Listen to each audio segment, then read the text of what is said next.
This is Mike Fisher, 105.3 The Fan, with K&C Masterpiece. You know their fine work, of course. Hey! Welcome to Oxnard. How are you enjoying your work stay? I am enjoying our work stay very much. In addition to seeing the SoCal Showdown, seeing another practice, getting to talk with players, seeing Stephen Jones, we also got to go to the Hollywood Walk of Fame, baby. Okay, I recommended the Hollywood Walk of Fame to you guys, and I think I told you it's corny and fantastic. Was my scouting report just right? I think it is. When you can see an off-brand, different uniform-colored stormtrooper, as well as a shouldn't be wearing that Catwoman, a fantastic Wonder Woman, yes, and a talking Spider-Man, I think you found something in addition to all of the stars and the TCL Chinese Theater. I was okay with the Catwoman outfit. Can you call it is it still the Chinese Theater? It is called the TCL Chinese Theater. I'm not trying to do anything except call it by its name. All right. I'm just trying to be politically correct. That's our mandate. I also want everybody in the video to watch how many times we have to hit stoplights on the way back. Yeah, I want you to concentrate, of course, on the road and not on this majestic video. Point. Yeah. Although, if you want to go super viral, run somebody over. Oh, man. No! We just talked about this. No! He's got a point. You should honk at that person, though.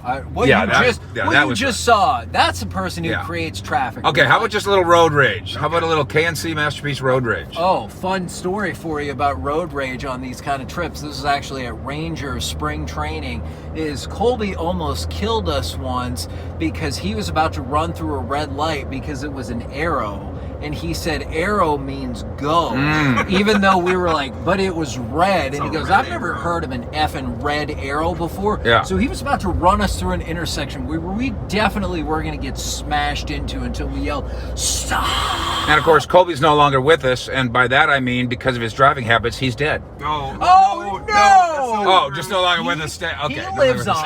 He did get cut off on that same trip, though, by somebody, and he raced forward to flip them off. Oh, boy. So that was fun. It was remarkable. Okay, and to football. So CJ Henderson is the name in the news today. He's a top 10 cornerback.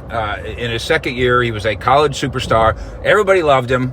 Dan Quinn and that coaching staff in Atlanta loved him, and here they are here. I'm sure the Cowboys liked him too.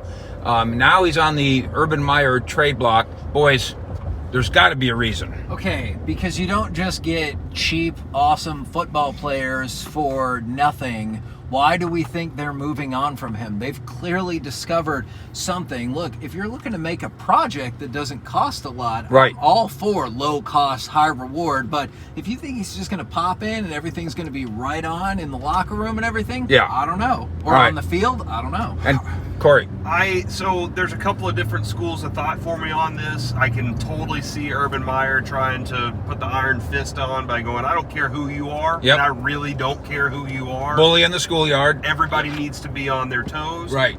But I also have always gone by this, and this is the Tom Landry told Bill Parcells information. It was the first thing Mickey told me when Mark Colombo came over. That's the first story I ever wrote on the Cowboys, was Mark Colombo when he arrived. And he was a former first-round pick. He had some injuries that were a problem. He became your right tackle for years. Yeah. Because they found a gem that was cheap. So I can still see the Cowboys want to look under every stone, but they got to look under to figure out what is the real situation with Urban.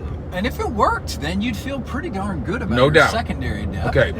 Although presently they feel pretty darn good about their cornerbacks. Yeah, they do. And they feel like their investment's already been made. Second, third. It's not the same as a first, but that's their investment. I get that, but as of now, they don't have a standout. I know we all think Diggs is headed that way, and we'll see about the rest. Right. But in terms of what you see in the field now, you do not have a standout yet. And maybe if there's an opportunity to grab that, I don't know. You have been a second, third round defense for years. Yeah. You need to be a first round defense. All right, now since the three of us are trained journalists, we have to get to what we call the nut graph. Did they ever call that the nut graph? Absolutely. And that doesn't seem it seems not exactly G-rated, but I don't know what it meant. So let's just pretend it's about actual pistachios. Okay. Sounds good to me. I like pistachios. On the big dry erase board in Will McClay's office, he's got these 5 principles that he's looking for in scouting. And principle number 1 is, does he love football? And I think G-Bag Nation may have touched on this. I think that might be the core issue. I don't want to do his head's not screwed on tight, or he's got a screw loose. Those things I don't know. But what if he violates Will McClay rule number 1? Does he love football? I will always go back to, do we have problems with Ben Simmons? Ben Simmons' biggest question in the NBA, going into the NBA, was, does he really like basketball? Right. And since then, he has never developed anything beyond what he can do, because he doesn't love the game enough, and I think people still have problems with that. So I totally get that. Okay, sticking with that analogy then, my question would be, what CJ Henderson already can do, is that good enough without even liking it? Yeah, to make it worth a shot. So, like, I'm not saying maybe he doesn't ever get any better. Maybe he doesn't evolve like you would hope. But what he can do, is that good enough? Like, now. Because Ben Simmons can do some amazing things. A lot of really good things. There's a lot of shortcomings he has. But can what CJ Henderson do now, is that already good enough? I hear what you're saying. I understand the pitfalls of it. But I also think sometimes making a swing for the right price is worth it. I think at the moment, they're very happy with their former free agent signing, Maurice Kennedy. He's turning out very well. I think they want to give Jordan Lewis every opportunity, and I think they think highly of him too.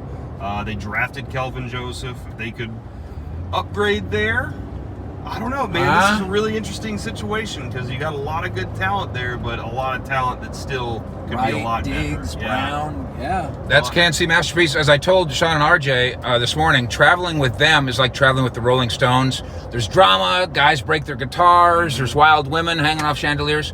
Traveling with you guys is like traveling with Donnie and Marie Osmond. Yes. It's very sweet and serene and peaceful. Nobody's trying to have sex with each other, anything like that. Well, and still popular as hell. And still, still topping the charts. Look, another license plate that's a Diva license plate up there. Petrova. Petrova. Where's it say? Right up there. Right here on the Petrova. Ford up there. It says Petrova. She's from Russia. We've had Laugh Man. We've had 05. We've had Petrova. It's just crazy out here in California. Is there a K&C Masterpiece vanity plate? Somebody has one in Texas.